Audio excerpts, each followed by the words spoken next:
Cordiais saudações, bem-vindos para mais uma edição da nossa revista de imprensa. É sempre um prazer, a nossa revista da semana, estarmos aqui para trocar ideias à volta de alguns dos temas importantes que foram abordados de maneira noticiosa. E aqui vamos então ter com os nossos analistas e comentadores os devidos, portanto, a devida...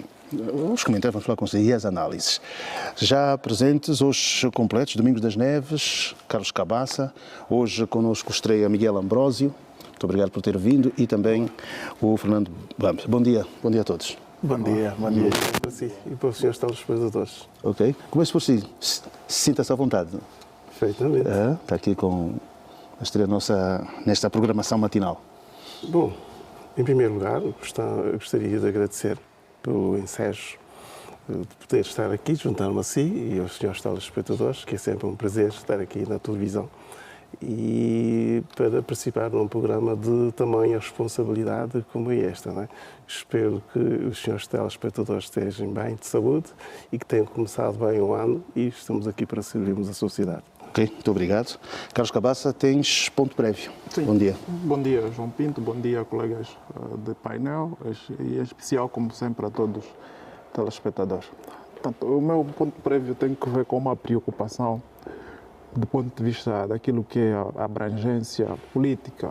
Ou seja, tanto aqui uma nota negativa para a OMA, porquanto tanto viajou em sentido contrário ao discurso do presidente do MPLA, ou seja, o presidente do MPLA, em sede tanto de uma atividade pública aqui no Quilamba, a última atividade, fez referência de que haveria múltiplas candidaturas na OMA e foi aplaudido pelas senhoras da OMA. Infelizmente, não haverá múltiplas candidaturas na OMA, daí que dou uma nota negativa à OMA. Por quê? Porque o braço feminino, com o devido respeito, do MPLA. E o MPLA, enquanto partido... Não, mas consta que, portanto, a segunda figura retirou a sua própria candidatura. Sim, mas a segunda figura não veio a público dizer absolutamente nada. Nós, cidadãos, temos o direito de ser informados sobre todas as situações atinentes ao campo político. É preciso, João Pinto, que nós percebamos que o MPLA é um partido que sustenta o governo há cerca de 50 anos, tem a responsabilidade do Estado,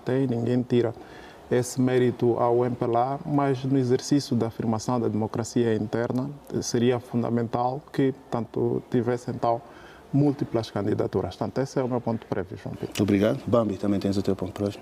Sim, João. O meu ponto prévio tem uma dimensão de certa tristeza, porque ao longo da semana o país e a academia perdeu um psicólogo promissor, Mvunda Toné, que realmente tinha os seus créditos firmados e que as suas opiniões, as suas reflexões ajudavam na mitigação de muitos problemas psicológicos, sobretudo num contexto em que o país tem essa necessidade de mais psicólogos, ou seja, psicólogos precisam ser, sobretudo, para ajudar a compreender e a mitigar os problemas que se assistem no nosso país, não é? Alguns deles relacionados até com a matéria que nós temos hoje aqui na nossa grelha do debate. Então, queria endereçar a família do malogrado, particularmente ao professor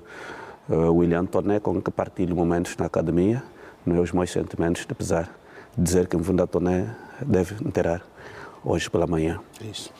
Daí então esta notícia que nos... Aliás, como todas as famílias nunca estão preparadas para esses momentos. Bem, hoje vamos começar Domingos das Neves. Ontem foi dia em que o Presidente da República recebeu cumprimentos de Ano Novo do grupo diplomático, ficou assente um pouco daquilo que é a própria diplomacia em si, ficou presente também o que o Presidente acha que deveria ser feito relativamente a questões marcantes, como é o caso de pedir a libertação do Presidente do Níger, do Presidente do PAIGC na Guiné-Bissau e falar da política internacional, concretamente agora com todos esses avanços e recuos relativamente ao Conselho da Paz que está a ser criado no Ocidente. Portanto, esse exercício que é anual e, sobretudo, falar para os embaixadores. Sim, eu acho que Foi um grande momento para a diplomacia angolana, quer dizer, de ver o Sr. Presidente receber o corpo diplomático e receber cumprimentos de Ano Novo e um discurso naquela dimensão, porque no início do ano é bom sempre recapitular aquilo que aconteceu no ano anterior e as perspectivas que o mundo tem para este ano.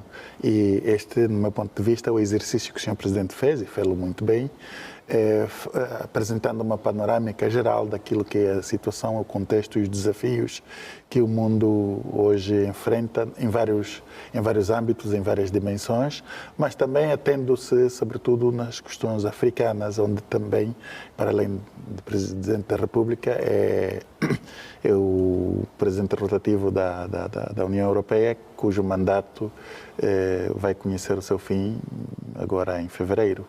Portanto, com maior sentido, fazer uma reflexão em torno, por exemplo, do problema do conflito no leste da República Democrática do Congo, em que o Sr. Presidente esteve afincadamente empenhado, e acho que vai continuar, na procura de soluções, na ajuda de procurar as soluções, melhores soluções para aquela situação, para aquele conflito que vai se dilagando e vai criando cada vez mais vítimas e criando, inclusive, instabilidade no próprio continente, porque sabemos que o Congo é estrategicamente, geograficamente, ocupa uma posição estratégica, são 9 países que confinam com ele, e a instabilidade do Congo, quer queiramos, da República Democrática do Congo, quer queiramos, quer não,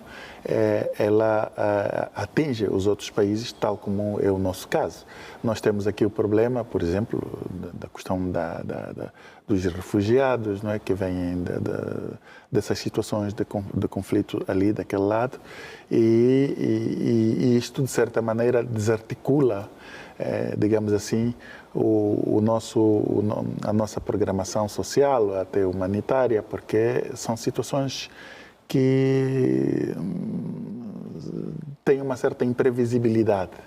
E eu acho que faz todo sentido, e o ponto assente é este renovar as esperanças na busca das soluções, das melhores soluções para o fim deste conflito ali no leste da República Democrática do Congo.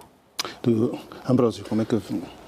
Portanto, é sempre o momento de fortalecer a ligação de Angola com os países que estão acreditados cá e falar, portanto, perante uma plateia para a resolução, porque o mundo está a arder, né? Como se diz. Com certeza. Pois, como acabou de dizer o doutor, disse muito bem, é certamente um momento alto da diplomacia da Presidência da República, na altura em que o Sr. Presidente, na sua qualidade proeminente de Presidente rotativo das Nações Africanas, neste caso, da União Africana, fez muito bem ter recebido os seus embaixadores e, como sabemos, os embaixadores representam os seus países na nossa terra. De maneiras que, considerando o facto de esta dupla função que o Sr. Presidente tem e o discurso por ela apresentado, foi um discurso, de facto, interessante. Interessante na medida, como disse o Dr. das Neves, o Sr. Presidente tem estado a fazer um trabalho bastante profícuo em relação aos problemas que ainda enfermam o nosso continente, nomeadamente o DRDC, que é o mais mediático, e também temos os outros problemas nos Grandes Lagos, e penso que o nosso Presidente tem estado a fazer um trabalho que tem dignificado o continente e, por consequência, os angolanos. E isto interessa-nos bastante. O Cabaça acompanhou, portanto, é mais ou menos um resumo de toda a atividade, porque nos teus comentários diz sempre que, portanto, a frente e o trabalho que o Presidente tem estado a fazer representa, de todo modo, os angolanos, pelo menos na diplomacia. Sim, claro.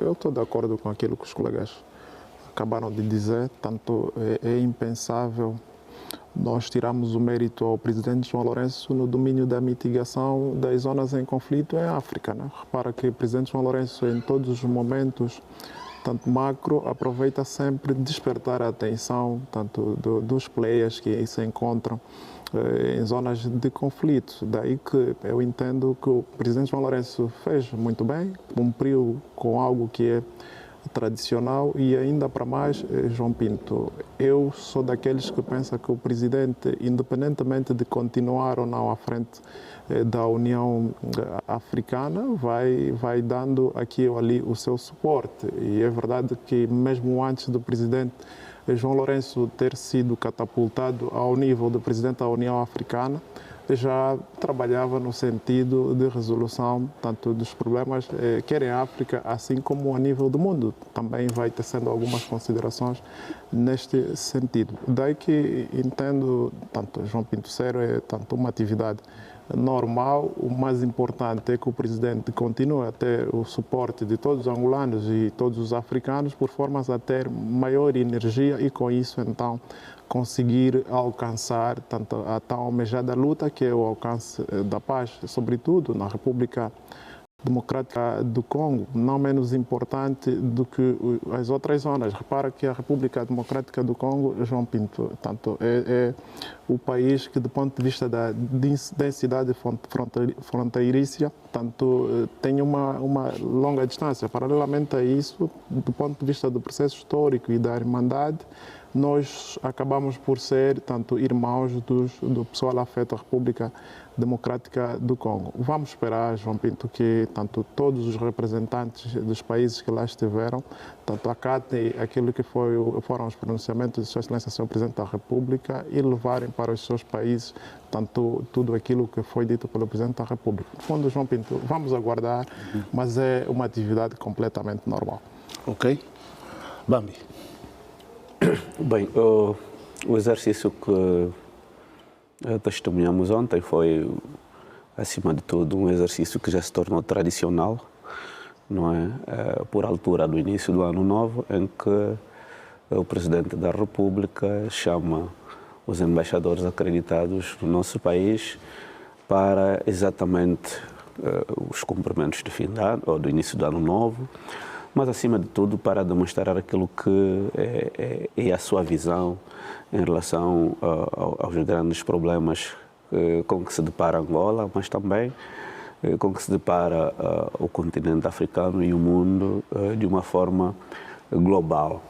Não podendo estar indiferente daquilo que os colegas fizeram referência, a dizer que os pontos pelos quais incidiu a fala do Presidente da República constituem, desde já, as grandes preocupações do momento, sobretudo num contexto em que proliferam conflitos um pouco por toda parte, não é? E aqui, usando mesmo a expressão que o João disse no princípio, que o mundo está a arder, e é evidente que essas questões devem preocupar a todos. E o Presidente João Lourenço, como já foi visível antes de assumir a presidência rotativa da União Africana, procurou apresentar a sua visão em torno da mitigação dos principais conflitos que assolam o mundo, e, claro, não podia ser indiferente nesse momento. Agora, queremos acreditar que as linhas mestras assentes no discurso do Presidente possam ser acatados e serem utilizados como pauta de trabalho, de tal forma que a paz possa ser uma preocupação para todos, não é? E não uma preocupação apenas de um estadista. É evidente que Angola, pela experiência que teve do seu longo conflito, tem vindo a posicionar-se e muito bem na mitigação dos conflitos, porque temos noção mais do que suficiente do quão dramáticos são os conflitos. Aliás, num contexto em que as nações procuram posicionar-se na rota do desenvolvimento, é importante que esses conflitos, não é, possam ser postos de lado, porque atrapalham todas as políticas e expectativas para o desenvolvimento sustentável, que é aquilo que, acima de tudo, as nações almejam. Okay. Muito bem, está aí então. Só mais aqui um aditamento. Faz favor. Portanto, é preciso que nós percebamos que, mesmo que o presidente João Lourenço venha a deixar, e aliás vai acontecer, tanto o cadeirão máximo da União Africana, tanto os feitos estarão aí. E por que eu digo isso? Porque o presidente João Lourenço, inclusive, foi convidado pelo presidente norte-americano Donald Trump a quando da assinatura dos acordos entre tanto Ruanda e a República Democrática do Congo, desde logo Félix Tshisekedi e tanto o Paul Kagame. Quer significar que até o governo norte-americano tanto entende que o presidente João Lourenço é um player fundamental no domínio da mitigação, tanto para o alcance da paz, quer na República Democrática do Congo, assim como tanto em outras zonas do continente que encontram-se em conflito. Tanto, felizmente, o presidente vai deixar tanto esta marca no domínio da mitigação, tanto dos conflitos em África e não só. Né? Era só esse aditamento. Ok. Vamos então avançar, e este é um assunto que está a ferir as famílias, está a criar problemas e rupturas sociais, tem a ver com a violação de menores, cuja Provedoria de Justiça está também preocupada e advoga mesmo, Miguel Ambrósio, penas mais duras. A Provedora chegou a falar em 50 anos, duplicação de pena para aquelas pessoas que têm essa prática menos, vamos lá, uma prática abusiva para com as crianças. Bem, portanto, para já começa a aparecer um grande problema intramuros, né? Um problema que nas famílias nos últimos anos tem surgido muitas vezes nas manchetes. Precisamente, João Pinto, na verdade fez muito bem o senhor Provedor da Justiça. A senhora, no caso, a Flor Bela. Pois, com certeza, a senhora Provedora da Justiça ter endurecido a lei relativamente a essa questão da violação dos menores, que é um ato repugnante a todos os níveis. É algo que deve merecer a condenação de toda a sociedade.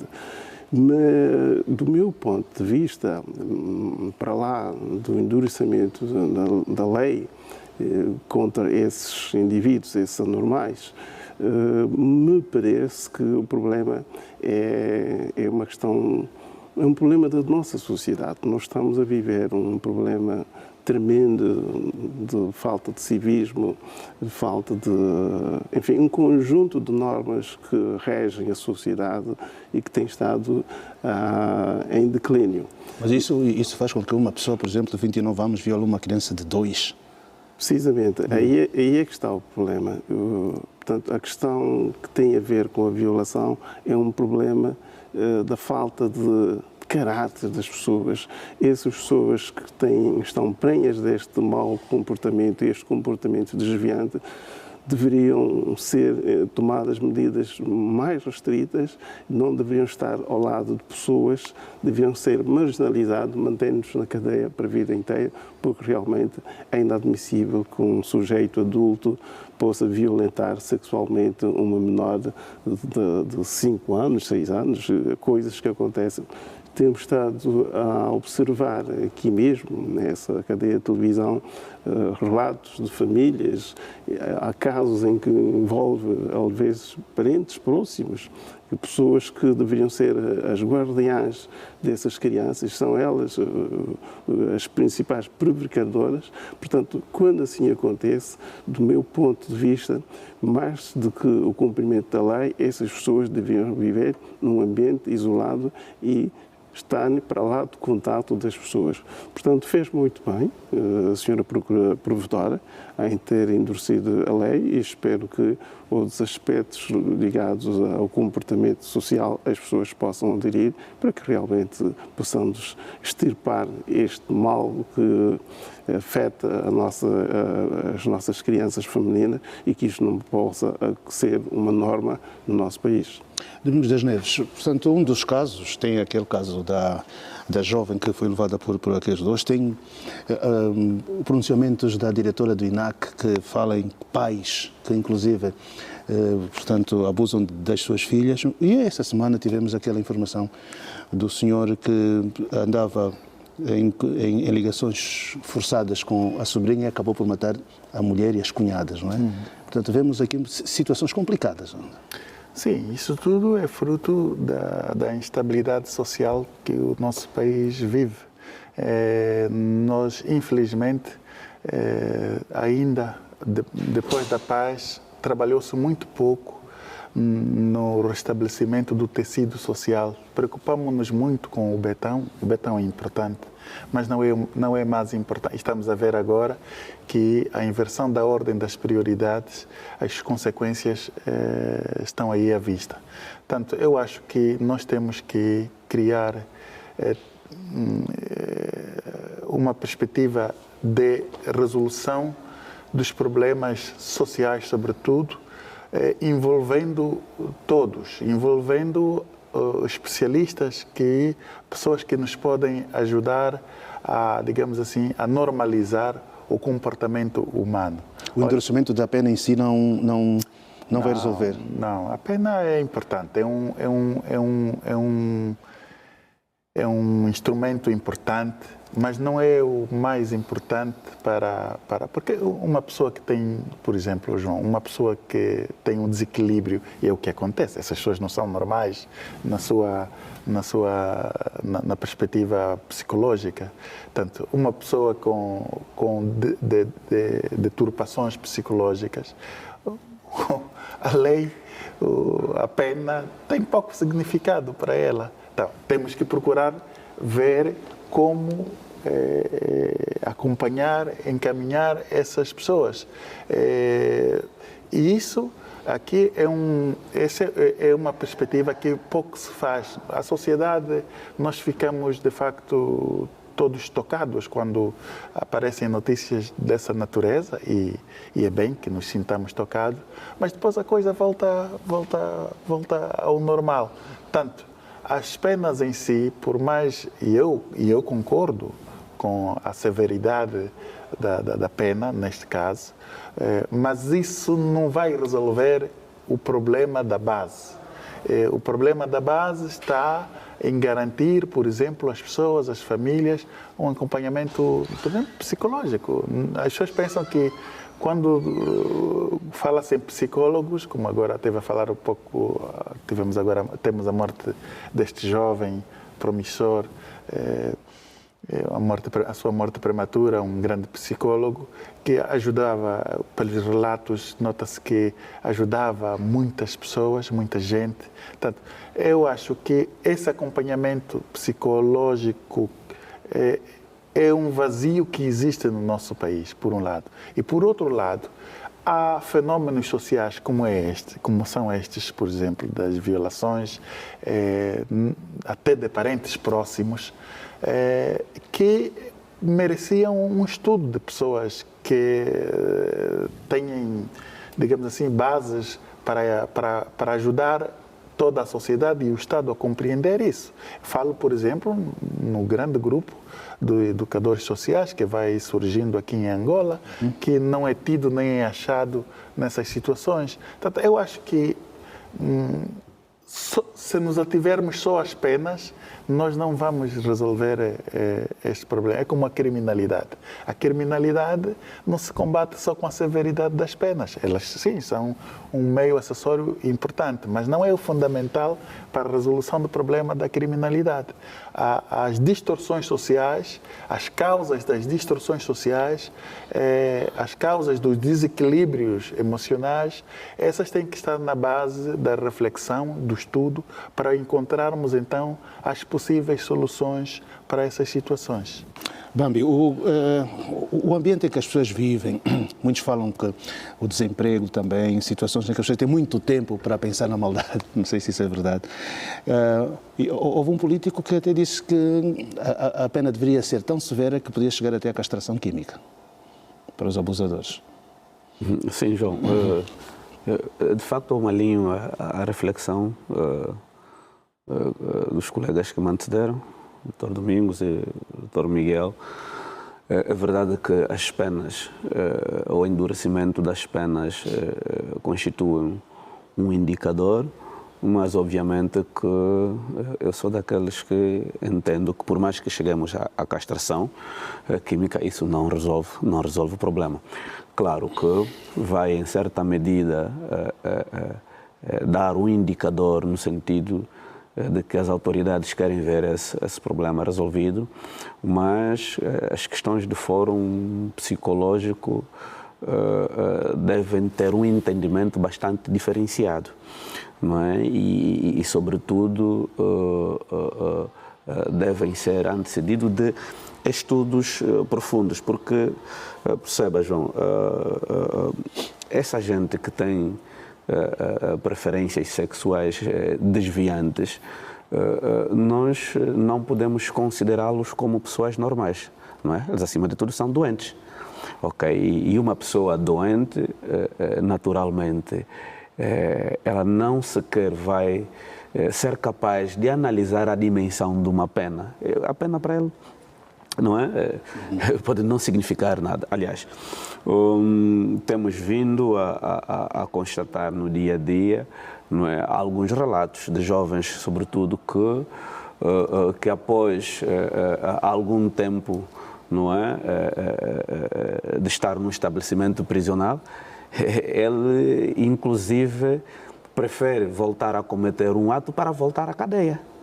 Então, essa pessoa não está bem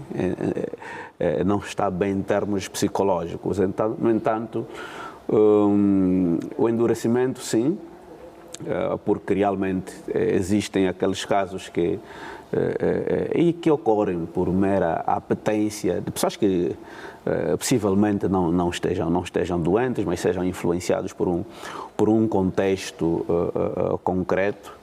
Não é? Quando digo de contexto concreto, porque pronto, aqui nós temos vários assuntos, porque há quem fala em vulnerabilidade de famílias, por exemplo, com aliciamento. As crianças com 13, 14, 15 anos, portanto, são muitas vezes aliciadas por esses predadores com bens materiais. E depois há a própria sexualização juvenil que temos visto por aí, não é?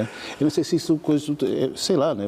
Pois, são fatores conexos. São fatores conexos, porque se formos analisar a generalidade dos casos, realmente vamos dar conta que há casos que ocorreram por influência desses fatores que nós estamos aqui a dizer, a questão da vulnerabilidade das famílias. Porque se as famílias não tiverem coesas, não tiverem uma educação adequada, não tiverem condições para a sua sobrevivência, naturalmente sempre estarão propensas, não é, a essas armadilhas, não é, dos predadores. Agora, então, mas o Bambi é professor de História. Historicamente, dizem que há regiões de Angola em que as pessoas têm a sua iniciação muito cedo, com 14 anos, portanto, e é normal que aconteça nessas regiões. Mas prazer uma pessoa pode sentir por alguém com 5 anos de idade, não é? Portanto, aí, o que é que se pode pensar de alguém que, de facto, sente essa... João, não se pode pensar outra coisa, a não ser, quer dizer, classificá-lo como um doente.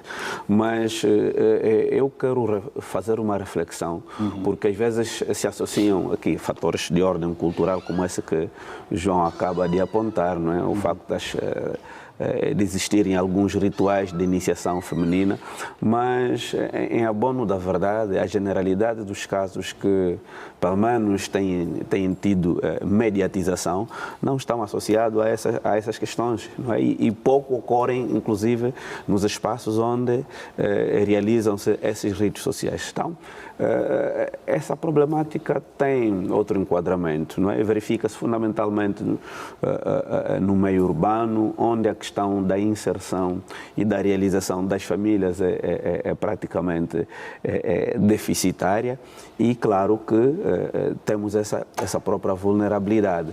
E imagina-te que pronto, o facto das famílias não serem estruturadas ou consolidadas faz com que também não exista, em certa medida, um acompanhamento, não é?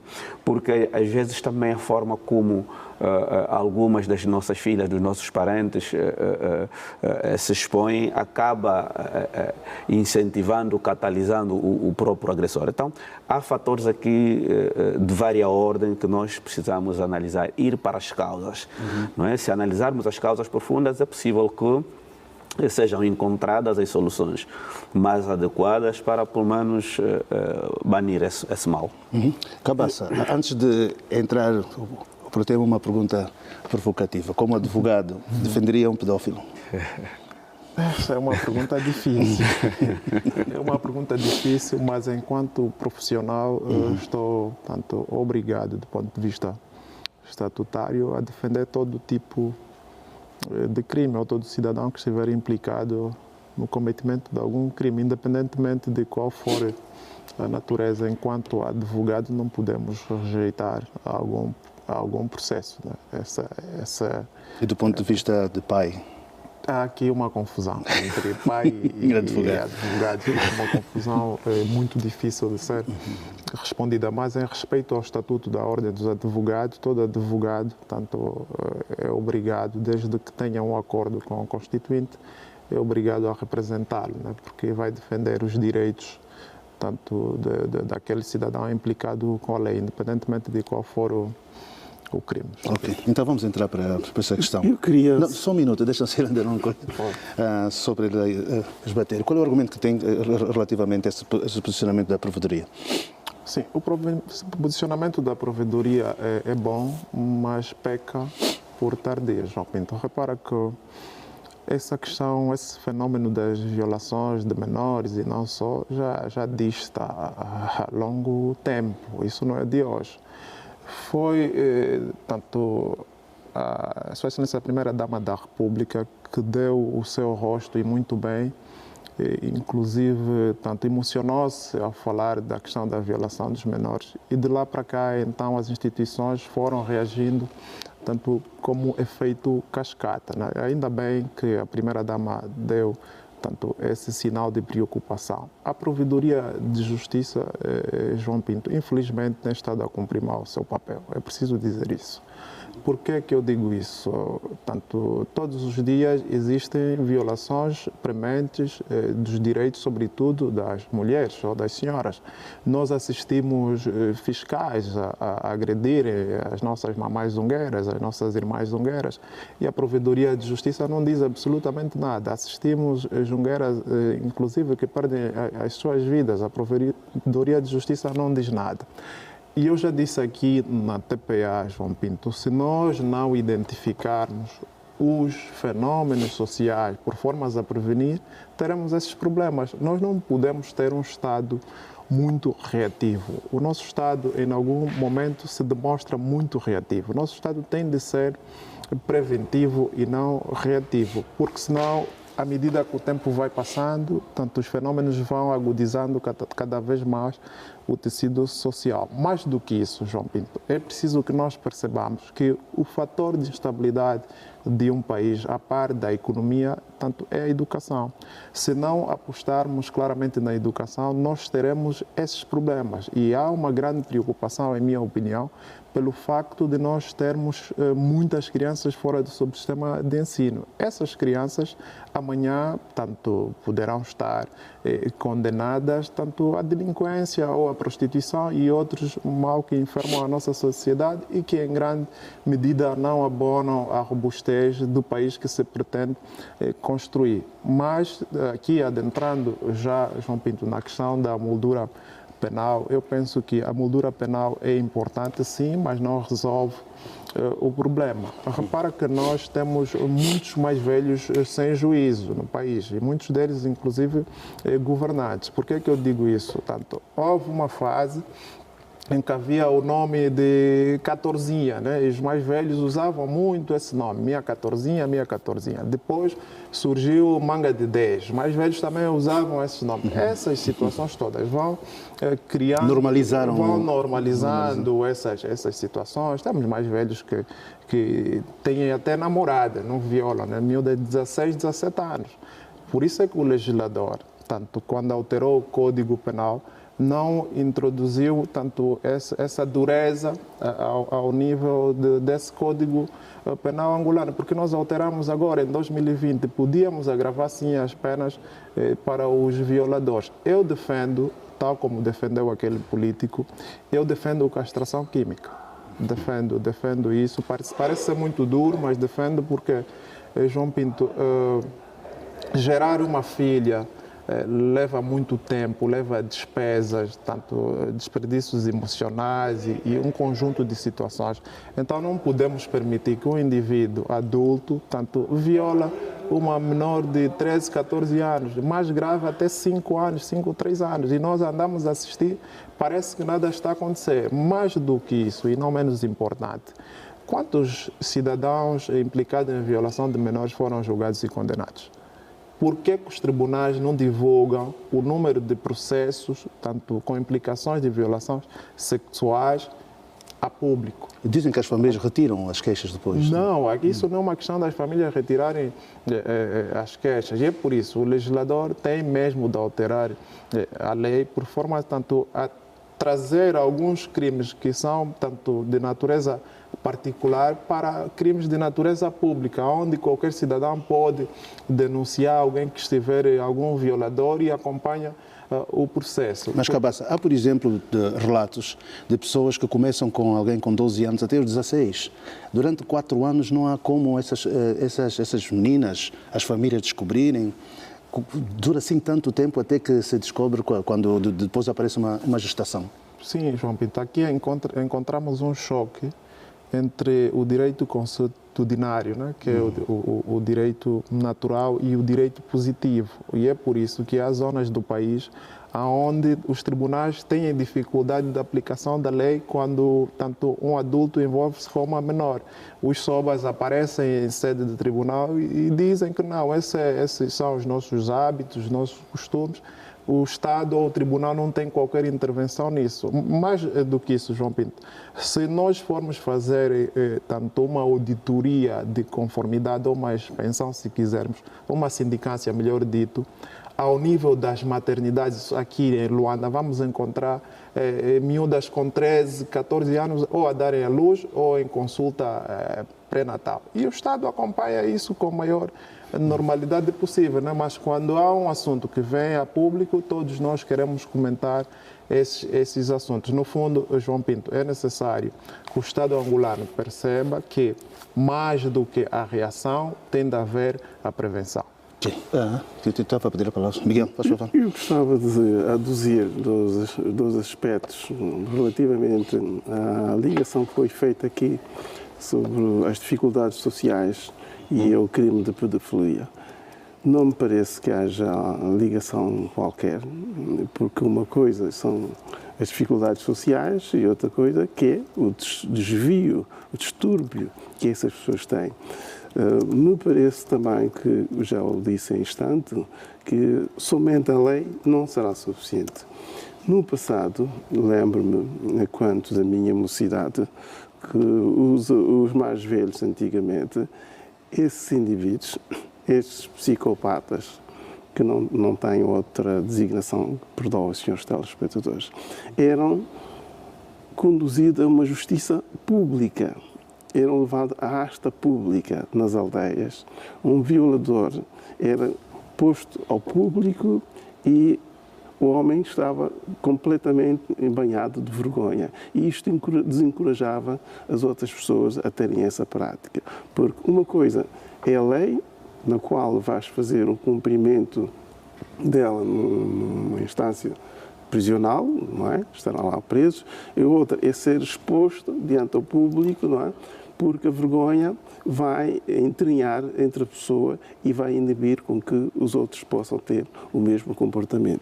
E eu creio que se esses indivíduos fossem, digamos, levados, a sua denúncia fosse levada à asta pública, tenho certeza que esta medida também poderia contribuir para a diminuição desses casos.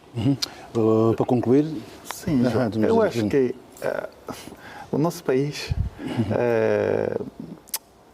é engraçado. Nós temos aqui, é um dos países que tem todas as instituições possíveis e imaginárias. Só neste caso temos o INAC, temos o Ministério da Família, temos a própria Provedoria, temos o Ministério da Educação, o Ministério da Justiça.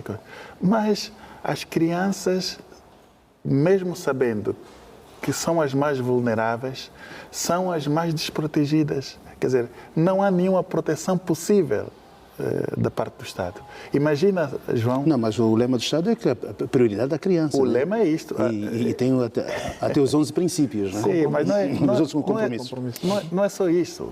Na Constituição de 91, 92, nós tínhamos no artigo 30, e isto eu estudei Direito Constitucional Comparado, e dava muito gosto ver que, por exemplo, até na Alemanha se estudava isto. Quer dizer, havia o artigo 30 que dizia que a criança é a prioridade absoluta.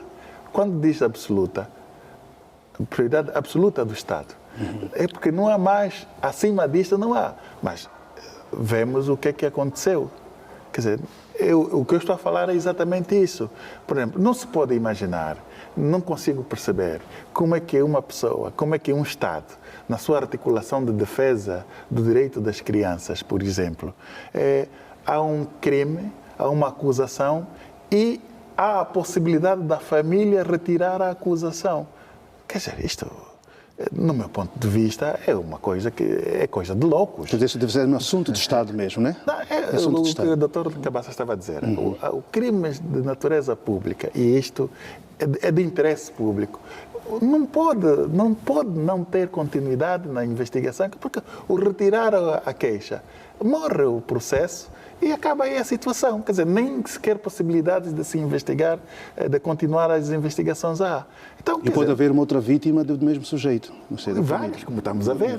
É o que nós estamos a ver. As coisas vêm em cascata. Então, eu acho que é necessário nós começarmos aqui, os juristas, as pessoas que detêm o saber no âmbito jurídico, de facto, estenderem essas discussões para mais pessoas, porque é preciso que haja sempre uma consciência, porque nos outros lugares, as crianças, até a escola, a própria escola, na escola, há lá um setor em que as crianças são acompanhadas pelo psicólogo. Portanto, as crianças, elas podem e devem fazer denúncias de maus tratos que recebem na família a partir da escola. Quer dizer, é um meio que nestes países criam, mais um meio para que se retraia a violência contra as crianças. Quer dizer, isso não é só colocar na lei, não é só colocar nos discursos. Não basta isso. Mas a abertura da linha do INAC tem estado a ajudar muitas famílias, sim, porque agora há denúncias anónimas. João, sim, mas há pessoas... Quantas famílias não têm telefone sequer? O INAC é bom para as pessoas que têm telefone, mas a maior parte dos cidadãos não tem acesso ao telefone. Estás a ver, João? Então, quer dizer, nós estamos aqui a pensar, o INAC, com todo o esforço, e eu reconheço o trabalho que o INAC faz, mas é preciso estender um pouco mais, é preciso pensar além daquilo que é o normal. Quer dizer, o normal é, nós estamos a pensar numa lógica da cidade. Por exemplo, os educadores sociais, em colaboração com as administrações, deveriam periodicamente passar pelas casas em não cada precisa passar pelas casas, mas há, estou a falar, por exemplo, das escolas, por exemplo, né? Nas igrejas. Portanto, os professores deveriam tirar uns 5 minutos para falarem sobre a vida e dizer que se tiver a acontecer alguma coisa dentro da família... Isso devia ser o normal. Isso devia ser o normal. Porque Mas também depois nos deparamos com uma outra situação que o Dr. Cabaça frequentemente coloca Crianças aqui. fora do sistema. Nós temos muitas crianças, muito mais crianças fora do sistema. Quer dizer, e essas crianças, provavelmente, se tivesse um estudo, íamos aferir que a maior parte das vítimas, claro, uma criança de 2, 5 anos, imagina, nem na creche está a ver? Nem Deveria ser até de graça. Um lugar de proteção. De proteção. Porque, e não deveria ser tão onerosa como é agora. Deveria ser. Nas administrações deveriam criar creches públicas. Porque o que acontece, essas crianças que são violentadas de 5, 2 anos, os pais vão à procura da vida, do trabalho, deixam com uma outra criança menor que também não estuda. Quer dizer, é toda uma situação, uma cadeia de desequilíbrio social que nós temos que ver. Bem, a resolução disso não se faz só com discursos. Os discursos são bons, mas não resolvem problemas. O que se resolve o problema são soluções práticas. E as soluções práticas têm que sair da base de estudos, de pessoas, envolver pessoas que têm conhecimento, que estudaram para isso. Eu insisto muito na questão dos educadores sociais, para além dos psicólogos e dos psiquiatras, porque essas pessoas, esse grupo de pessoas que já vai crescendo o número, nunca é tido nem achado nessas situações. E eu acho que são profissionais importantíssimos para o equilíbrio social daquilo que nós pretendemos, que é o bem-estar de cada um e, sobretudo, das crianças. Nós precisamos voltar a colocar as crianças como prioridade absoluta do Estado. Já para terminar, aquela máxima, a criança tudo o que ela merece. Sim, João Pinto, desculpe só. Nós temos uma Constituição que, nesse aspecto da proteção das crianças, é uma Constituição bonita, porque o artigo 186 estabelece que o Ministério Público defende o superior interesse da criança. Desde logo, como tem sido possível retirarem a queixa? Não é possível, porque o Ministério Público representa o superior interesse da criança. Aqui uma chamada de atenção ao digníssimo Procurador-Geral da República para que oriente os procuradores no sentido de não permitir com que crimes de natureza, tanto violação sexual, sejam retiradas as queixas. É necessário que os processos devem andar e trazê-los à praça pública para uma forma de prevenção geral. Até porque esses crimes não têm indulto nem amnistia. Não é? Claro, primeira nota. A segunda nota, João Pinto, as violações que acontecem no seio das famílias, tanto são muito difíceis de se prevenir ou de se resolver. Por quê? Nosso país não temos estruturas sociais básicas onde aquelas crianças que são violentadas no seio da família, depois o Estado recebe e coloca em algum lar. O que é que acontece? As crianças são violentadas e depois voltam para o mesmo ambiente familiar. Nas outras realidades, tanto o mínimo, até não precisava ser violência sexual. O pai tanto agrediu o seu filho, o Estado vem e retira logo... Perde a guarda. Exatamente, perde a guarda do filho, mas aqui vai perder a guarda, vai para onde? O INAC não tem estrutura suficiente para acolher as crianças. É necessário que repensemos o nosso modelo de gestão na proteção, tanto do superior interesse dos menores. O que é acrescentar, já para terminar? Na verdade, pronto, a nota que a crescer, o Dr. Cabaça já fez referência. Mas pronto, só para agregar um elemento, pronto, excepto aquela componente que o Dr. Cabaça disse muito bem, não é, da violência que ocorre no seio familiar, mas aquela que ocorre fora do meio familiar, muitas das vezes o que concorre para a retirada das queixas está relacionado com a própria fragilidade das instituições. O Dr. Cabaça questionou como é que o Estado consegue dar esse suporte à criança. Repare que a forma como os processos muitas das vezes são morosos, a forma como o tratamento que se dá acaba retirando a esperança no seio das famílias na sequência do processo, porque sabem que vão perder muito tempo e no fim o desfecho será aquele que então acabam por antecipando-se, não é, de algum modo, retirando o processo, e noutros casos está relacionado com eventuais ameaças que se recebem, não é, da parte de pessoas próximas do predador, que vão mandando aí alguns recadinhos, enfim, e as pessoas, as famílias, quer dizer, desprotegidas e sem capacidade para coisa. Então, vêm nessa ameaça, então, eles preferem ficar com esse problema e não continuar com esse problema. Então, é aí onde é que há necessidade de que as instituições do Estado, não é, devem ser mais acutilantes e, de facto, levar esses julgamentos até ao fim e não dando possibilidade, como aquilo que disse o Dr. Cabaça, que crimes dessa natureza, não é, uma vez denunciados, os familiares possam efetivamente retirar a queixa. Muito bem, avançando então. Muito mal. Não, muito bem na abordagem, muito mal, claro. Né? É muito mal, claro, todo esse sistema. Bem, posso aqui dizer o facto de o Larcozola ter encontrado a possibilidade de encontrar famílias substitutas para aquelas crianças que têm menos de um ano, sim, estarem a ser acolhidas agora por pessoas que queiram cuidar delas. Portanto, adotando-as, né? Sendo isso um aspecto, aí pode ser muito bom. Avançando agora, Domingos das Neves, vamos buscar tecnologia médica de ponta na China para os hospitais. Aqui há essa prioridade. Pois eu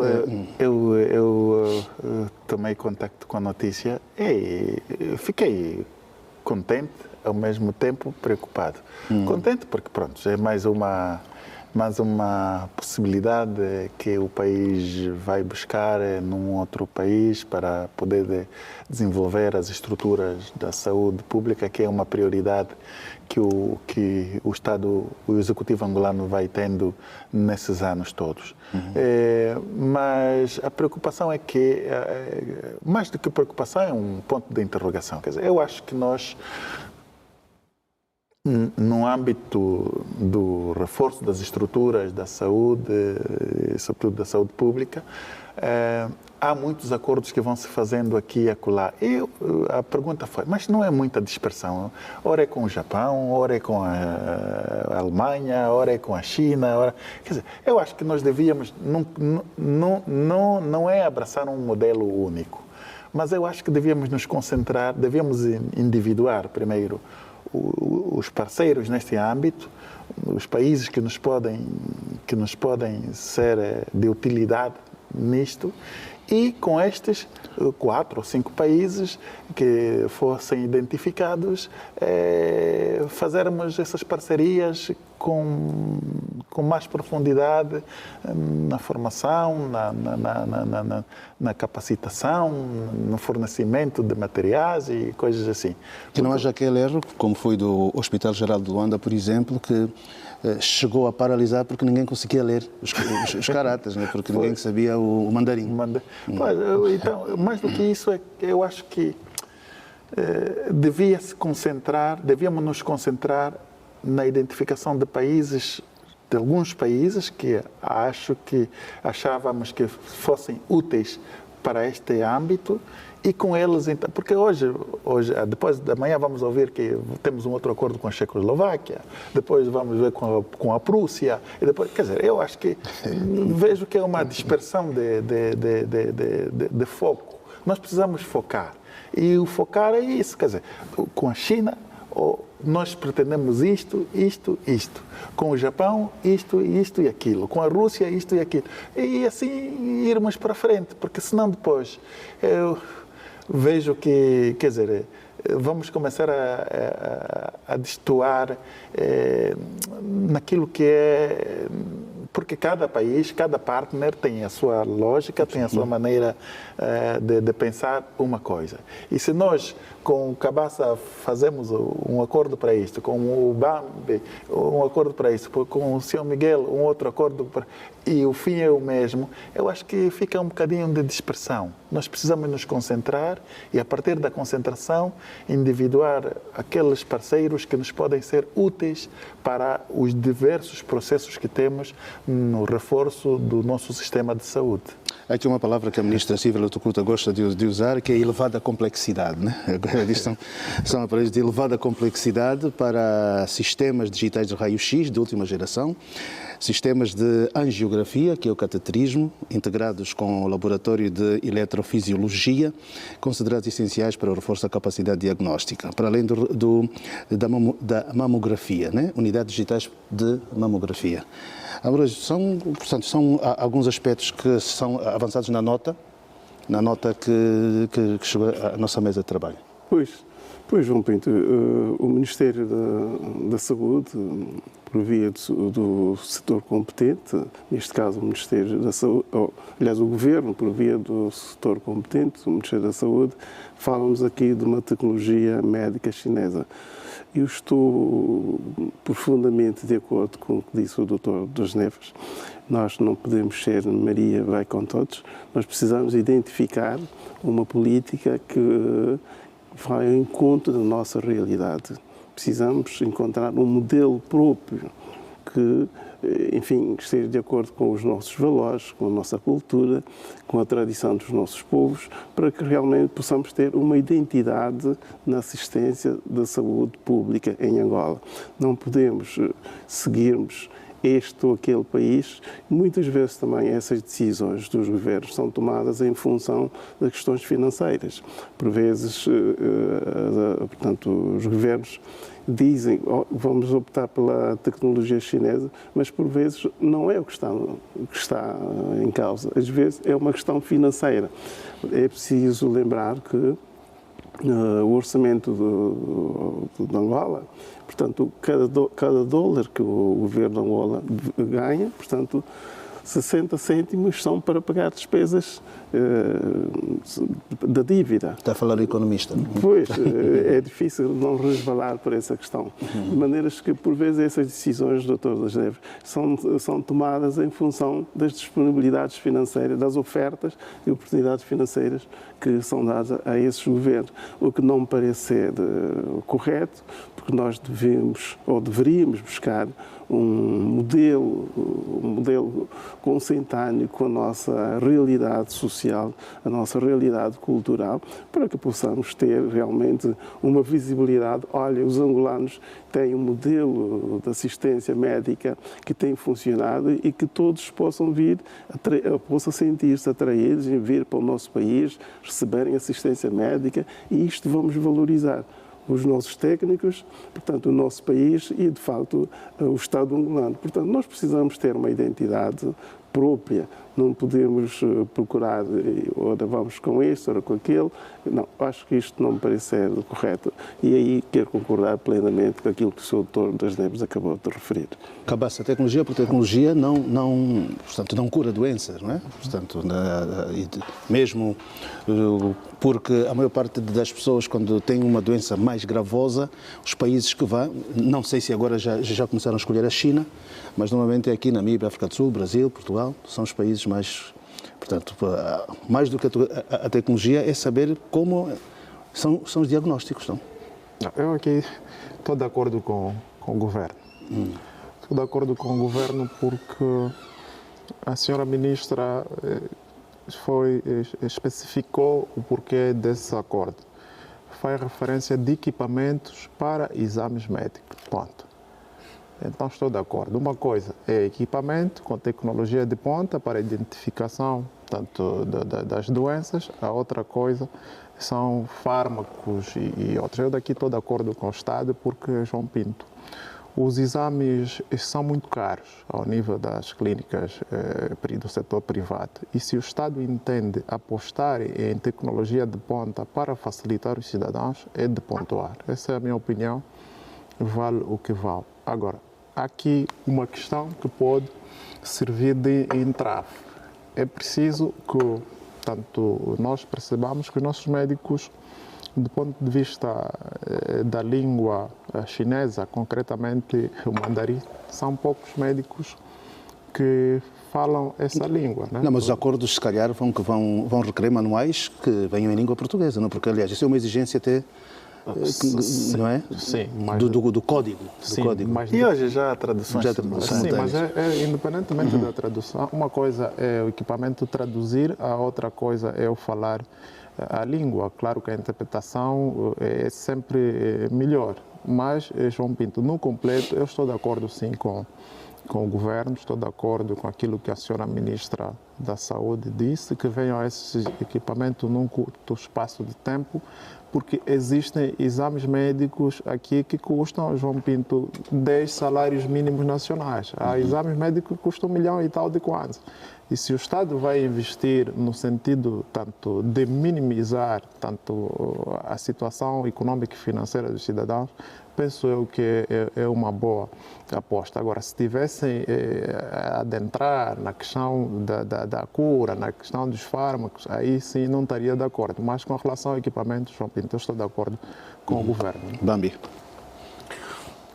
João, toda a iniciativa que visa melhorar o bem-estar dos angolanos, não temos como não aplaudir. E por se tratar de tecnologia para ser aplicada às nossas unidades hospitalares, desde que ela sirva de facto esse propósito, naturalmente nós estaremos de acordo. Mas obviamente que a tecnologia de ponta é essencial, sim, mas nós temos assuntos no setor da saúde bastante precários. E se não vejamos, essa tecnologia será exatamente para hospitais de nível terciário. E nós temos problemas graves nos hospitais de nível primário, que muitas das vezes carecem até de um paracetamol, carecem do mais elementar fármaco para atender às questões primárias.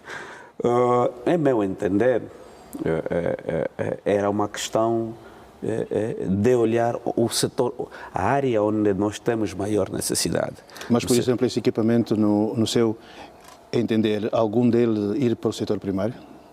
Portanto, a identificação de... Bem, pela nota que eu li, pela complexidade. Não há essa possibilidade, até porque João está a usar o conceito de alta complexidade. Não sou Cruz, né? Pois, estou só a fazer... Estou a citar. Sim.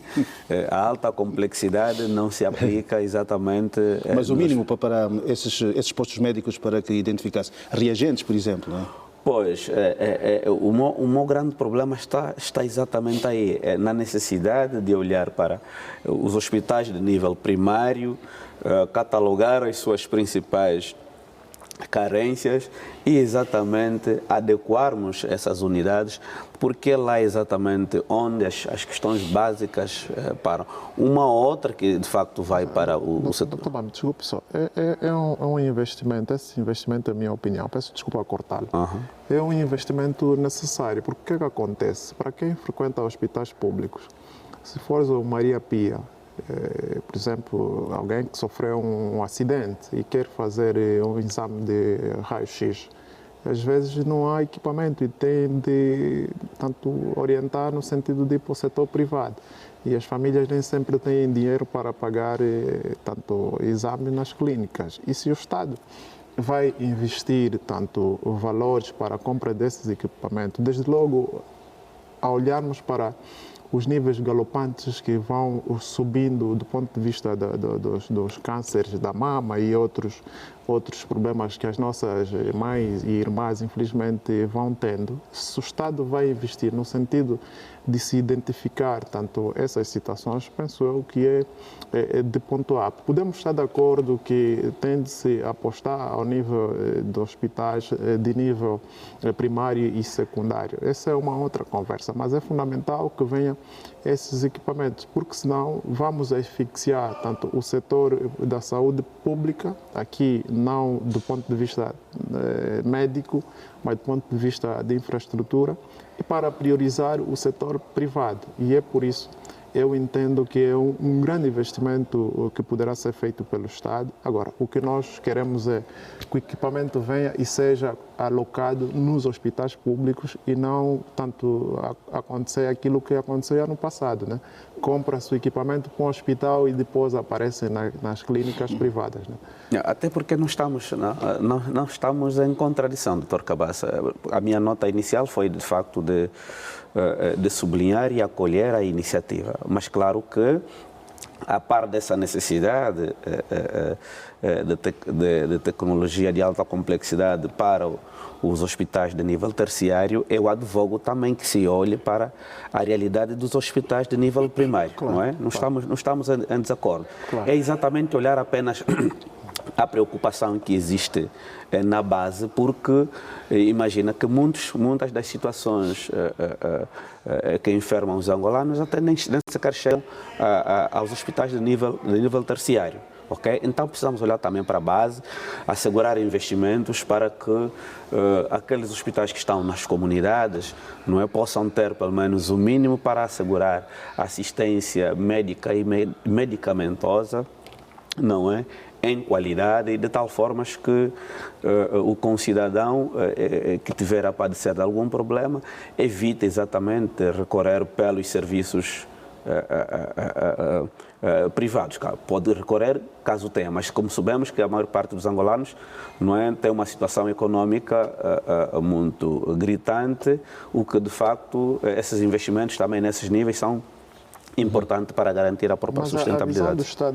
A visão do Estado foi, porque conversei com algumas pessoas do Ministério, e a visão do Estado é olhar para os dois fenômenos que mais tiram a vida do cidadão. Desde logo, a malária e os acidentes. E no campo dos acidentes foi necessário estudar-se tanto a forma de prevenir grandes lesões, e aí está o investimento de compra de equipamento para, inclusive, exames de raio-x, porque nós temos uma escassez desse equipamento no setor de saúde, né? De pública. É o privado que vai ganhando milhões e milhões, né, por ausência desses equipamentos. Daí que eu entendo que sendo uma nota extremamente positiva ao governo angolano e, em especial, ao Ministério da Saúde. Né? De maneira telegráfica? Sim. Eu acho que eu não sou contrário a esses investimentos, antes pelo contrário. O que eu estou a dizer, o que eu quis dizer, era que, por exemplo, em termos mais concretos, vais ao Maria Pia, encontras um equipamento vindo da China. Vais ao Hospital do Prenda, encontras um equipamento vindo da Alemanha.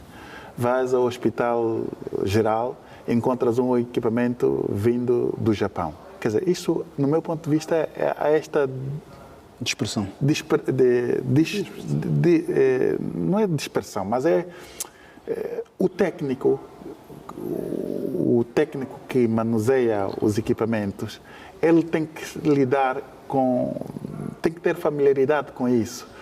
A lógica do equipamento alemão não é a mesma lógica do equipamento chinês ou japonês.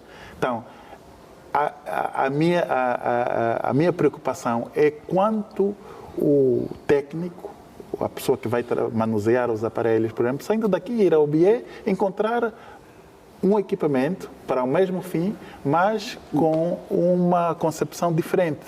É só nesse sentido. Sim, mas agora, não deve haver, doutor Domingos, desculpa só. Existe, doutor. Eu conheço essas situações. Sim, mas não deve haver um monopólio. Eu não estou a falar em monopólio. Eu estou a dizer que existem acordos, e nós vemos, volta e meia, um acordo entre o governo e o Japão no âmbito da saúde, um acordo entre o governo e a China, ou sei lá, a Alemanha, e vemos a inauguração de hospitais em que os equipamentos vieram da Alemanha, ou os equipamentos... É nesse sentido. Não estou a dizer que todos os equipamentos têm que vir da China, mas estou a dizer que Já tem um padrão, né? Uniformização de um tipo Não de é bem equipamento. uniformização, mas temos que identificar, quer dizer, temos que identificar os parceiros para os âmbitos que nós queremos. Mas agora é impossível, doutor Domingo, é impossível É porque, possível. do ponto de vista do avanço tecnológico, a China é campeã, até os Estados Não Unidos...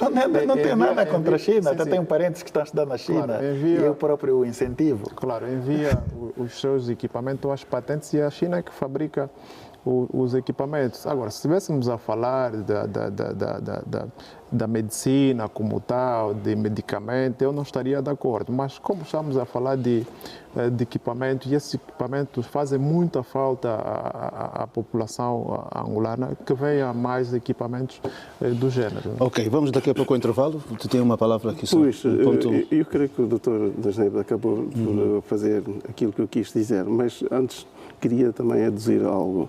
Tem a ver com o fato de precisamos ter um parceiro de desenvolvimento para definirmos o nosso padrão de assistência em termos de saúde, porque a saúde é fundamental para o desenvolvimento do país. Se nós não tivermos cidadãos com saúde, portanto, dificilmente podemos nos desenvolver. E me parece que um dos grandes problemas do nosso país, depois da construção dessas infraestruturas imponentes que estão a orgulhar todos nós, é a assistência médica, o indivíduo que trabalha, que operam dentro desses hospitais. Ainda ontem eu estava a conversar com alguém que me diz: os cidadãos têm dificuldades de aceder aos hospitais. Os funcionários dos hospitais entendem que, portanto, restringem as pessoas. Não podes ir para aquele lugar, não vai para ali. Eles acham que isto foi construído para os trabalhadores. Não é para os trabalhadores, é para os utentes, é para os doentes. Portanto, nós vimos que há muita dificuldade dos cidadãos a acederem nesses hospitais. Portanto, nós precisamos concentrar naquilo que são, digamos, aquilo que é o comportamento das pessoas, dos trabalhadores da saúde, para que tenhamos pessoas com atendimento humanizado, com afeto, com carinho, ao receberem um doente, alguém que já está doente, que vai pedir apoio médico, o enfermeiro, portanto, o médico, ou mesmo o indivíduo que recebe o recepcionista, tem que receber o doente de forma que ele se sinta que realmente vou ser bem cuidado e que ele esteja psicologicamente em condições, portanto, agradado de que realmente vou ser bem tratado e que isto vai fazer bem para a minha saúde. Muito bem, vamos ao nosso intervalo. Daqui a pouco temos mais 2 assuntos a abordar com os nossos convidados. É a revista da semana, a revista de imprensa, neste sábado. Até já. Muita polémica, inclusive já criou lesões e mesmo mortes a pessoas que tentavam fazer a travessia de um lugar para o outro. Estamos a falar aqui das pedonais. Luanda tem mais de 30 que precisam de manutenção. Elas foram colocadas em locais estratégicos para possibilitar o trânsito e também fazer com que as pessoas pudessem atravessar. Algumas apresentaram problemas porque esqueceram-se da figura do cadeirante, por exemplo, que as pessoas, algumas há, mas noutras não existe, o que provoca alguma dificuldade nas pessoas. Cabaça, vou começar por ti, para vermos essa questão das pedonais. 30 em que, portanto, os decisores inclusive passam por baixo delas, mas nunca esquecem-se que aquilo facilita muitas vezes o próprio trânsito e as pessoas para não interromperem. Portanto, sim, aqui... Acha que é um problema? Sim, é um problema grave. Aqui, primeiro, João Pinto, permita-me parabenizar a Polícia de Trânsito, que, em minha opinião, é o melhor setor da Polícia Nacional, que tem estado a cumprir muito bem o seu papel. Ou seja, os agentes reguladores de trânsito, em alguns momentos, substituem, inclusive, as pedonais, porque eles ficam aí a orientar tanto os cidadãos como a atravessarem em função desses problemas nas pedonais. Os problemas das pedonais não são novos, João Pinto. Aí quem vai à centralidade de Sequel, aí uma pedonal, que os cidadãos foram fazendo inúmeros vídeos a alertar o Estado pelo facto da pedonal estar completamente degradada. É preciso cobrar-se responsabilidade, analisar os contratos, tanto da feitura dessas pedonais, porque o Estado gastou muito dinheiro para construir estes pedonais, porque num contrato deve vir sempre o tempo de vida útil, a manutenção e outras nuances de garantia após a entrega desse bem. Mas o que nós assistimos é que as pedonais nem sequer fazem 2 anos de tempo de vida útil, já têm problemas bastante. Tem de se respeitar o cidadão. Daí que ainda bem que a TPA levantou essa questão das pedonais. Às vezes nós assistimos cidadãos a passarem tanto por debaixo das pedonais, não porque o cidadão queira passar aí, é porque as pedonais não estão mesmo em condições. Mais do que isso, até nas pedonais, fruto dessa debilidade, já existe delinquência.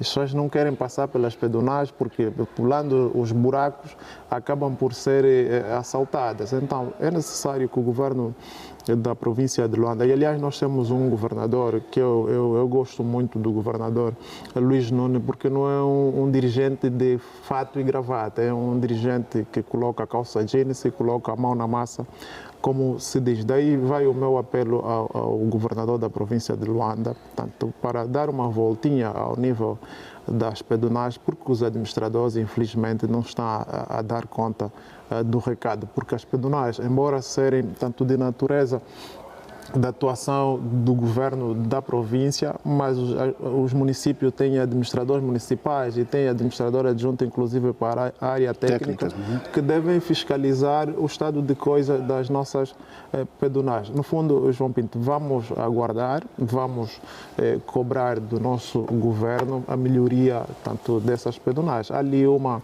muito famosa, a Ponta Amarela, aí na vila de Viana, que é a pedonal mais antiga da nossa cidade capital, que também carece de manutenção. Repara que às vezes os nossos dirigentes até pintam as pedonais para enganar as pessoas que as pedonais foram reparadas, mas quem... Houve um tempo em que havia um jovem que estava a fazer um trabalho de maneira altruísta, mas depois foi proibido pela administração porque diziam que ele não tinha que fazer aquilo, quando ele fazia, porque, portanto, a parte das escadas estava completamente degradada. Portanto, diz-se que, ao invés de aproveitarem essa boa intenção e ajudarem-no a rever outras pedonais, simplesmente proibiram que ele continuasse a trabalhar. Sim, proibiram porque a continuidade da execução daquele trabalho demonstraria a incompetência dos administradores municipais. Então, proibiram para que o jovem não desse sinal de que efetivamente as coisas estão a correr mal. É necessário, João Pinto, cobrar-se responsabilidade às administrações municipais. E também aqui uma cota à parte aos cidadãos, não está tudo bonito para nós também, porque ainda assistimos cidadãos a fazerem comércio sobre as pedonais, também está errado. As pedonais não foram construídas... Como vemos agora nas imagens, né? Claro, para os cidadãos estarem a fazer negócios nas pedonais. Aí também o cidadão não tem estado a ajudar o Estado, passa aqui a redundância, no sentido de proteger as pedonais, porque elas não foram feitas, por exemplo, para deixar cair líquidos e outras coisas mais. No fundo, tanto há aqui a responsabilidade do Estado de reparar as pedonais, também há a responsabilidade dos cidadãos para protegerem cada vez mais aquilo que foi feito pelo Estado. Bambi, os fiscais onde deveriam estar não estão, né? Que é ali onde para tirar essas pessoas a fazer esse comércio, mas sobretudo nunca se pode dizer que desta água não beberei. Quem diz que não vai precisar de uma pedonal um dia pode requerer a ela, porque tudo pode acontecer nesta vida. Sim, tudo pode acontecer. Aliás, a questão das pedonais de Luanda é um assunto de segurança pública, acima de tudo, não é? E deve interessar, não é, a todo cidadão, não é, desde o cidadão comum até o próprio governante. Entretanto, a realidade que nós assistimos de um tempo a essa parte é exatamente o elevado nível de degradação, fruto da ausência de manutenções periódicas, mas também daquilo que já disse o Dr. Cabaça, fruto de algumas práticas pouco abonatórias que são que têm no cidadão como os seus sujeitos. Senão, vejamos, as pedonais foram feitas para facilitar a circulação dos peões e a mobilidade dos veículos na parte baixa, mas é que essas pedonais acabam sendo, ultimamente, foram transformados em espaços de venda ambulante e de outras práticas que não estavam enquadrados na sua finalidade. E claro que quando o João diga que a figura do fiscal que não está no lugar certo, exatamente, mais do que nunca, os fiscais poderiam exatamente incidir a sua ação na sensibilização, claro, com um caráter pedagógico, no sentido de que aqueles que realmente encontram nesses espaços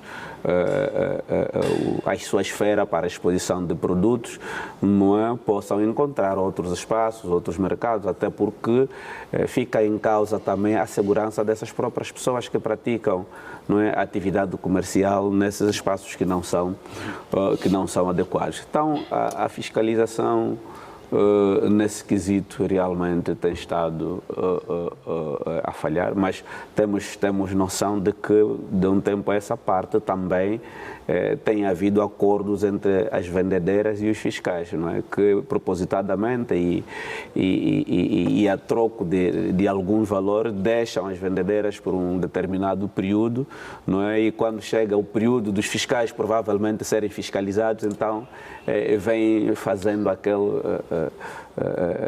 fim-capé de que estão aí para fiscalizar a atividade comercial. Então, é uma situação que, de facto, requer a preocupação das autoridades governativas, porque a existência de pedonais seguras ajuda muito na regulação da própria mobilidade. Ok. Das Neves, 30 pedonais.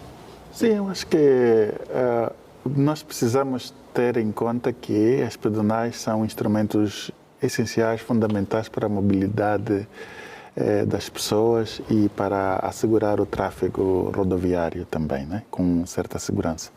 E nisto, eu penso que há aqui duas coisas que têm de ser feitas. Primeiro, ver que empresas é que têm os contratos para a manutenção das pedonais, se é que existe empresas contratadas para isso, mas se não existe, tem de existir, porque realmente a precariedade com que algumas destas pedonais, que são a maioria, se encontram é de bradar aos céus. Ainda há pouco tempo, há umas semanas, há uma menina que caiu dali abaixo e só não morreu porque teve muita sorte. E ainda assim, eu tive contacto com notícias de que ela não tem sequer assistência depois disso, né? Quer dizer, portanto, aí devia ser o Estado, a administração, a arcar com todos os custos, porque claro, é negligência do Estado. Sim. Portanto, é só para vermos o grau de inércia que existe, a ponto de existir buracos, quer dizer, a precariedade no piso que faça cair até uma pessoa. Portanto, isto transmite uma sensação de insegurança das próprias pedonais, tanto das pessoas, e depois também, claro, a segunda coisa é que as próprias pedonais nunca foram feitas para que as pessoas fizessem daí o seu comércio, até mesmo para a segurança das próprias pessoas, como dizia o Dr. Bambi. Eu acho que é muita leveza deixar as pessoas ali a fazerem o seu comércio, porque para além de obstruir a circulação das pessoas, quer dizer, cria uma confusão que não é própria para isso. Então, ali também é chamada a ação dos fiscais. São 30 pedonais, não podem colocar 60 fiscais, 12 em cada pedonal, dois fiscais em cada pedonal. Quer dizer, para controlar, porque é preciso controlar, é preciso que alguém esteja ali a controlar. Dizem que os fiscais não têm, não têm salário, não sei se é verdade, mas ouve-se dizer isso e sobrevivem então desses acordos extra. Mas se é assim, é muito mau. Eu acho que o governo provincial devia criar condições para colocar no seu quadro de pessoal estes fiscais, até porque com o nível de autoridade com que eles usam para instar as pessoas, não pode ser uma pessoa não afeta ao quadro de pessoal do governo provincial de Luanda.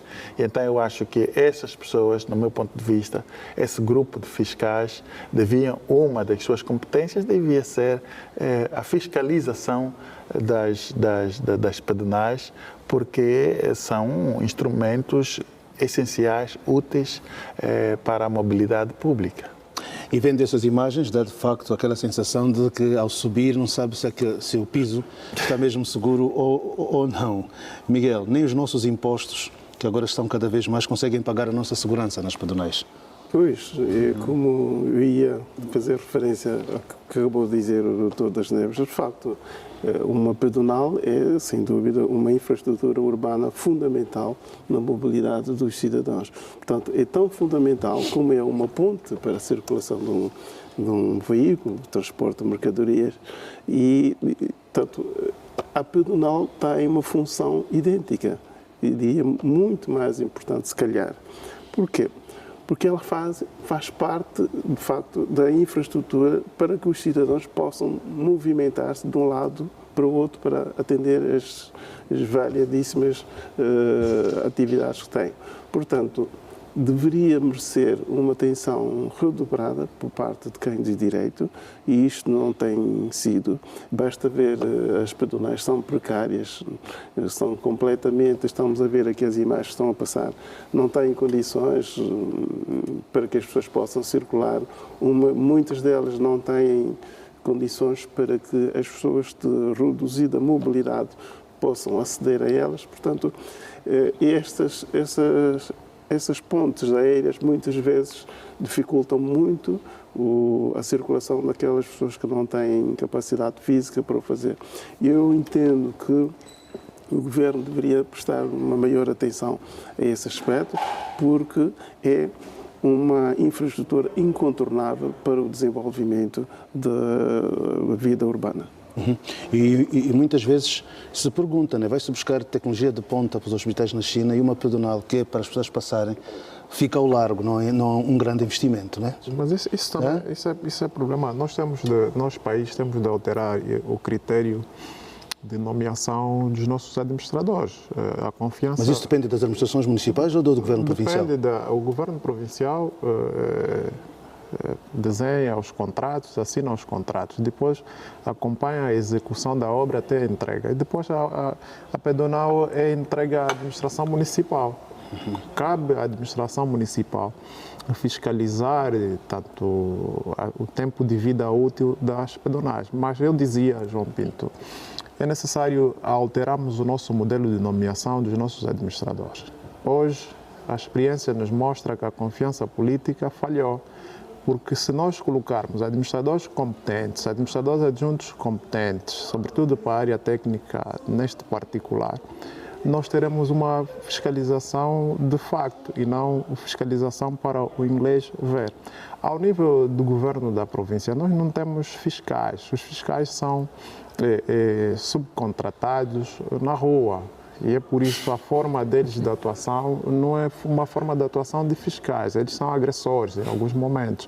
Batem nas zongueiras, tanto batem nas crianças, e por isso é que as pedonais estão tal como estão. Mas também aqui voltamos um bocadinho no problema da educação, porque um cidadão bem educado, com todo o respeito, não vai vender sobre uma pedonal, porque sabe que ali foi feito como uma via de mobilidade para as pessoas e não um mercado como tal. No fundo, João Pinto, às vezes tanto o nosso governo inverte as prioridades, né? Não estou a falar da questão da saúde, porque entendo ser fundamental a compra desses equipamentos, mas nós podíamos apostar naquilo que efetivamente é importante para as pessoas. Desde logo, tanto as pedonais, tanto voltarmos a ter as passagens fixas de níveis que não temos.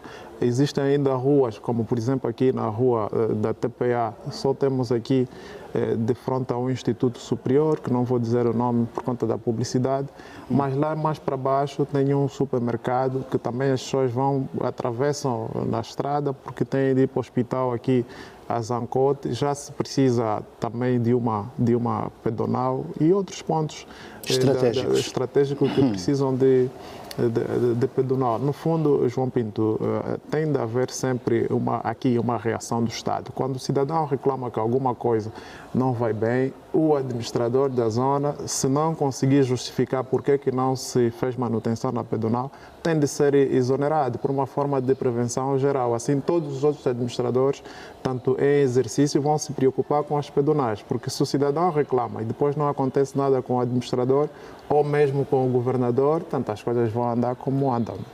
Bem, só uma notinha muito rápida. Claro que a letargia que se verifica no processo de reparação das pedonais, ela se estende a várias outras áreas, porque muitas das vezes nós assistimos de forma impávida à degradação de determinados equipamentos, de determinadas infraestruturas, quando elas ainda se encontram num nível que requerem baixo orçamento, mas às vezes deixamos elas degradar até que essa degradação atinja valores que é possível talvez subfaturar no ato da contratação, claro. Não é desse sim, doutor Domingos das Neves. Claro.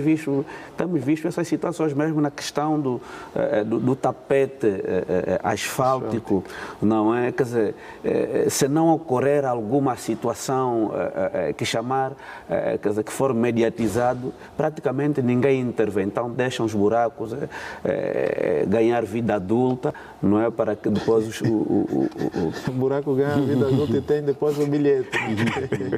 Então, vamos então avançar, já aqui mesmo estamos quase a terminar o programa, para falarmos de veículos automóveis, a inauguração da fábrica. Começo aí, que já estava mesmo com a palavra, Fernando Bambi.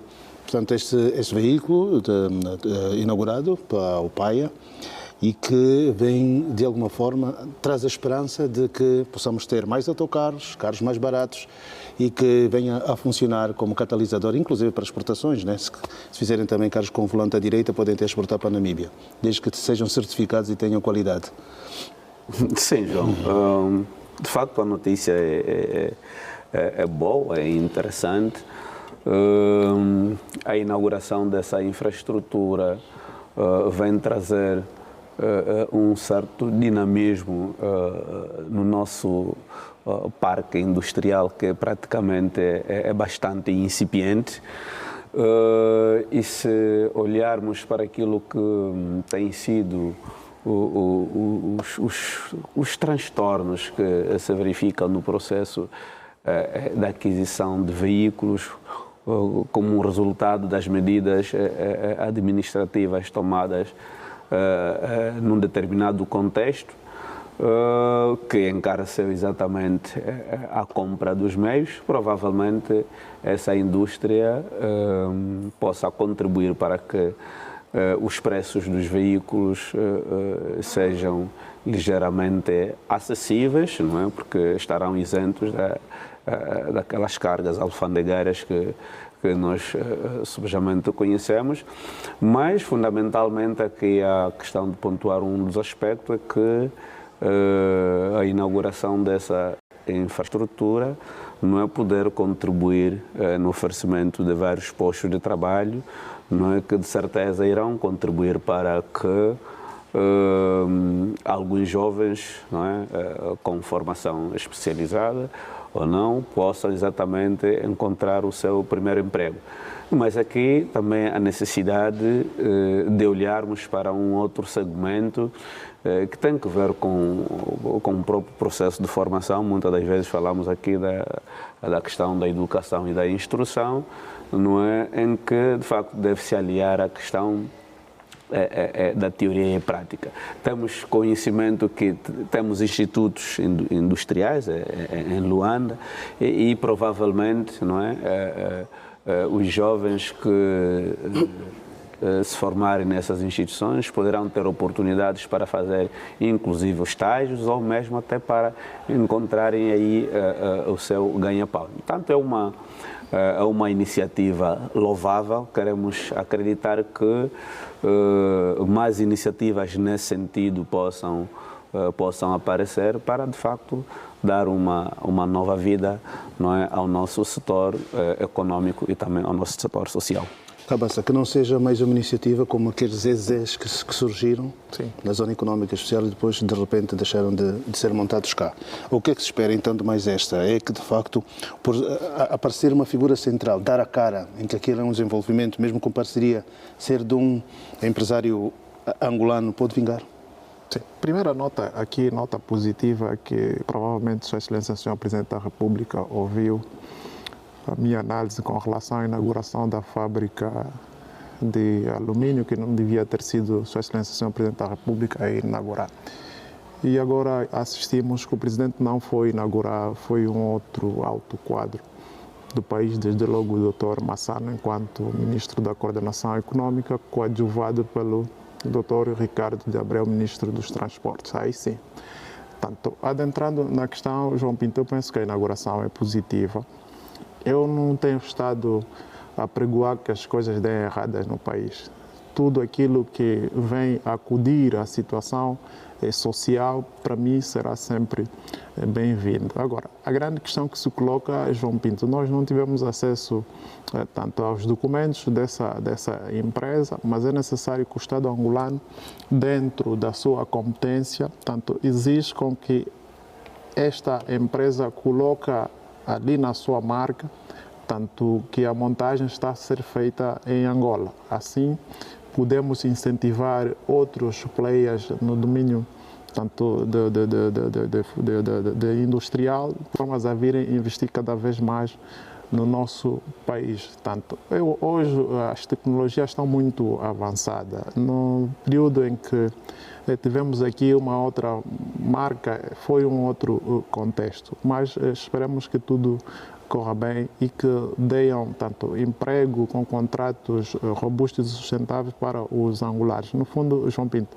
vamos aguardar tanto os primeiros 12 meses e só depois é que posso ter uma análise mais consentânea com relação à inauguração dessa fábrica. E também é necessário que haja preços vigiados, né? Se o fabrico, ou seja, a montagem está a ser feita em Angola, deve haver aqui a possibilidade dos funcionários e trabalhadores também comprarem as suas viaturas a letras, ou seja, com pagamentos a prestações, porque se está a ser montada no nosso país, nós temos que ter um alívio do ponto de vista da aquisição desses meios, né? Vamos aguardar, João Pinto. Ok. Miguel Ambrosio, ponto de vista económico. Pois, estamos diante de uma notícia auspiciosa para a nossa economia, isto não tenhamos dúvida absolutamente nenhuma. Todavia, tenho um misto de opinião relativamente a esta unidade fabril.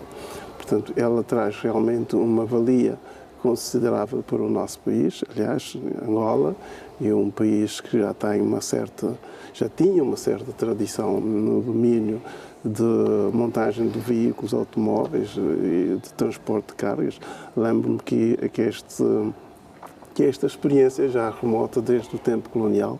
Eram aqui montadas as Toyotas de 7.000 toneladas e as antigas Bedford, para quem se lembra, pessoas que nasceram nos anos 70, como é o meu caso, nos anos 60 e 70, como é o meu caso, saberão certamente disto. Eu dizia em Depois também as Renaults, né? Renault, Land Rover. Portanto, Angola já tem uma experiência, já tinha uma experiência neste domínio.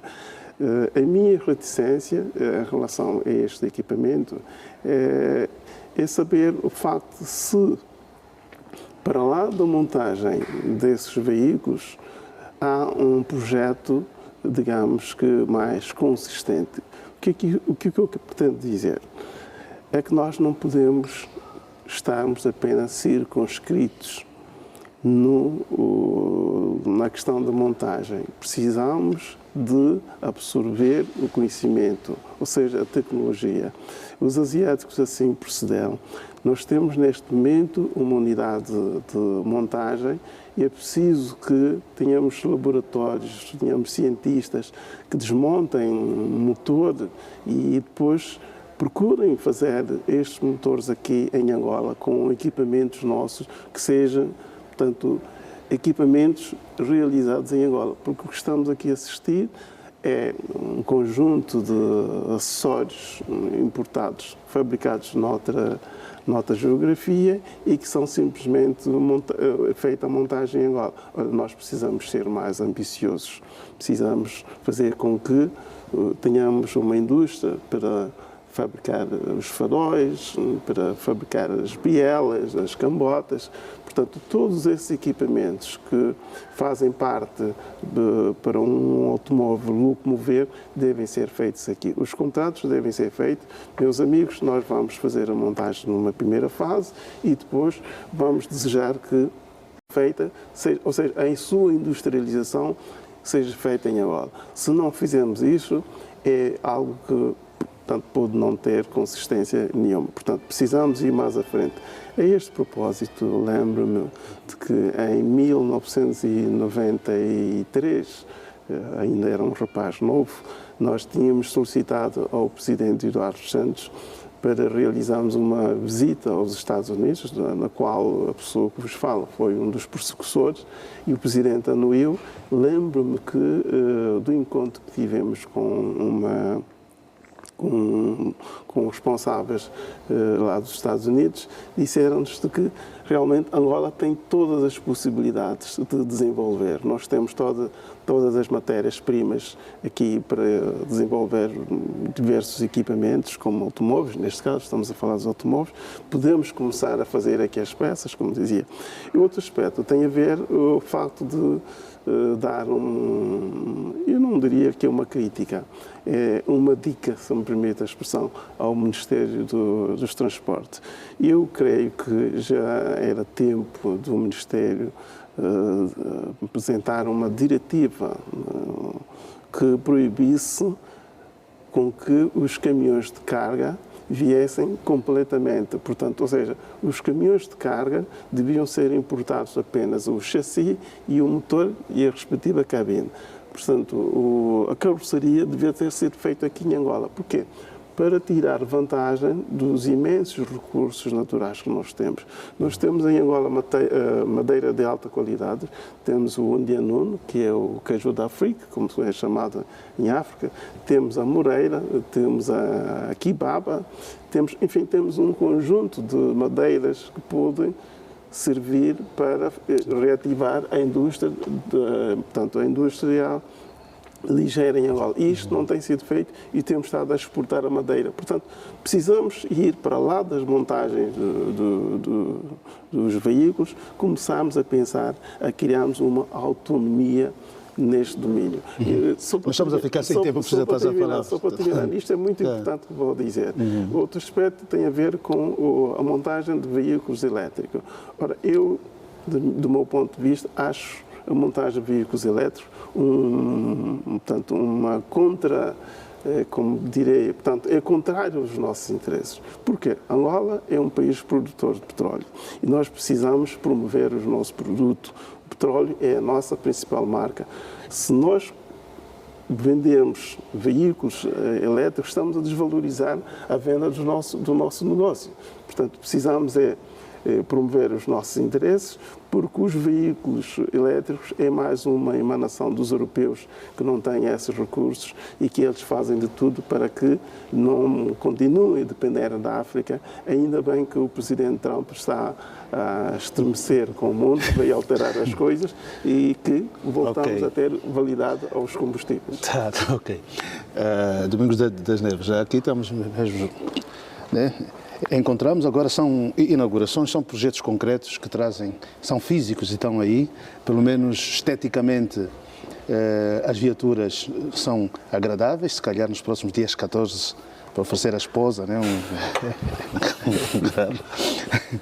Mas ela como tal, a própria inauguração e o que foi dito exatamente pelas autoridades e pelo representante, pelo empresário, no caso. Não, na minha perspectiva, eu alinho com aquilo que disse o Dr. Bambi. Quer dizer, aqui essas empreitadas, para mim, são úteis quando colocam ao seu serviço, por exemplo, as escolas profissionais.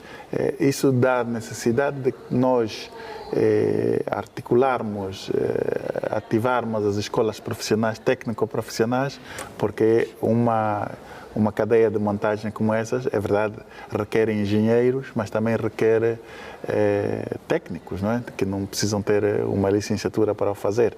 Aliás, eu próprio, enquanto estudante, uma das coisas que fazia para ganhar a vida nas férias era ir numa cadeia de montagem de automóveis e trabalhar. E para dizer o quê? Para dizer que é um leque esta é uma empreitada que pode absorver pessoas com competências e pessoas também inaptas neste setor. Então, eu acho que tem que se ter em conta, como já falamos outra vez para outro projeto do alumínio, o mais importante é que as pessoas, os técnicos, os quadros que serão assumidos neste projeto, os seus contratos sejam dignos, que as pessoas possam ter uma recompensa salarial que os ajude a viver com dignidade, a eles, às suas famílias, porque esta é a maneira mais digna das pessoas se desenvolverem. Há casos, o Dr. Cabaça, que há pessoas que conheço pessoas que trabalham num supermercado e não conseguem fazer compra no mesmo supermercado onde trabalham porque o salário é muito baixo. Então, espero que não aconteça o mesmo com as pessoas que vão trabalhar nesta cadeia de montagem desses automóveis. Que consigam pelo menos comprar o mais barato das viaturas. Né? Exatamente. Ok, caros amigos, nós estamos então a chegar ao fim desta nossa edição. Vou agradecer a todos. Amanhã é dia de Luanda, professor Bambi. Amanhã é dia de Luanda, 450 anos. Sim, é dia de Luanda. Por acaso ontem estivemos a participar do especial 450 anos, emitido a partir da Baía de Luanda, onde de facto deixamos os nossos depoimentos sobre aquilo que é a perspectiva histórica e cultural. Bem, restamos desejar feliz dia de Luanda a todos e que continuemos a conservar essa cidade que é a capital de todos os angolanos. Eu estava a pensar que quando completar 500 anos eu vou ter 100 anos. Mas em todo caso, aqui nesta mesa, Caluanda mesmo, é só do Domingo das Neves. Não, eu não sou de Luanda. Opa! Mas bem que pontuar que eu sou do Kwanza Norte. Malangino. É o meu vizinho. Do Ige. Pronto, eu sou de Angola. Bem, bom fungo então. É importante dizer que é Luanda que nos Sim, todos, não é? somos todos daqui. Claro. Somos todos daqui. Meus amigos, então amanhã aproveitem o dia de Luanda, como algo mesmo da terra. De Luanda. De Luanda. Comprem nas nossas mamãs, aquelas que andam aí com os seus pregões. E vamos amanhã, andar. domingo, elas não estão. Não estão. Oh, que pena. Caros amigos, um grande abraço então, até para a semana. Foi mais uma edição da nossa revista da semana. Bom dia e bom fungo. Bom fungo.